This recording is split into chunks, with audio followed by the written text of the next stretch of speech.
Ama bugün de bir xüsusi təyinat mənsubu olaraq öz timsalında bütün xüsusi təyinatlara, veteranlara haqsızlıq olunur. Nəyə görə? Bizim səsimizə baxılmır, bizim şikayətlərimizə baxılmır. Hara gedirik, o qurum özünün üstündən atır, bu qurum öz üstündən atır. Nəyə görə?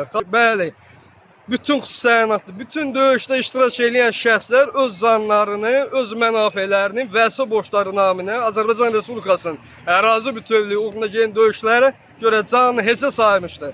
Ancaq bugünkü gündə bu boyda əziyyət çəkməyimizə rağmen, canımızla əlləşməyimizə baxmayaraq bizim vəziyyətimizə baxılmır aidiyyəti qurumlar. Kiminsə hansı quruma dövlət təyin edirsə, hamısına aid deyil. O orada nə edir? Özünü fikirləşir. Qardaş, bizim dərdimizi kim baxmalıdır?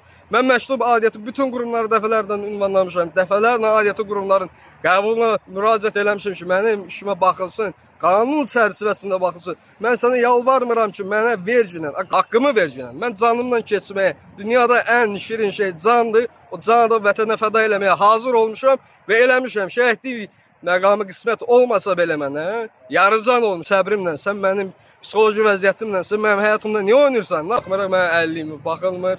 Bugünkü gündə mənim qardaşım, mən özümə xəsarət yetirmişəm dəfələrcə. Çünki bezirəm.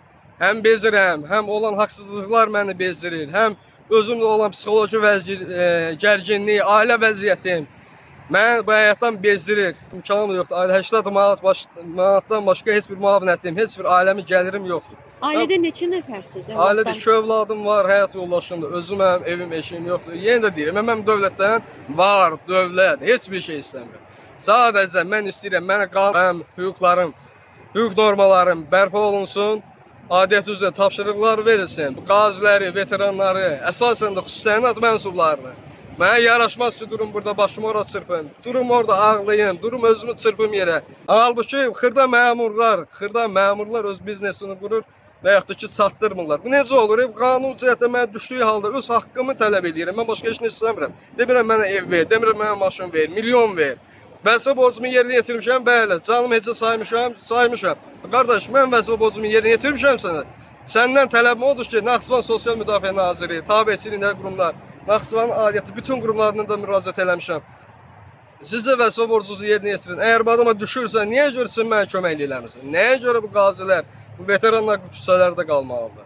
Amma bugün də bir xüsusi təyinat mənsubu olaraq öz timsalında bütün xüsusi təyinatlara, veteranlara haqsızlıq olunur. Nəyə görə? Bizim səsimizə baxılmır, bizim şikayətlərimizə baxılmır. Hara gedirik, o qurum özünün üstündən atır, bu qurum öz üstündən atır. Nəyə görə? Bəli, bütün xüsusi təyinatlı, bütün döyüşdə iştirak edən şəxslər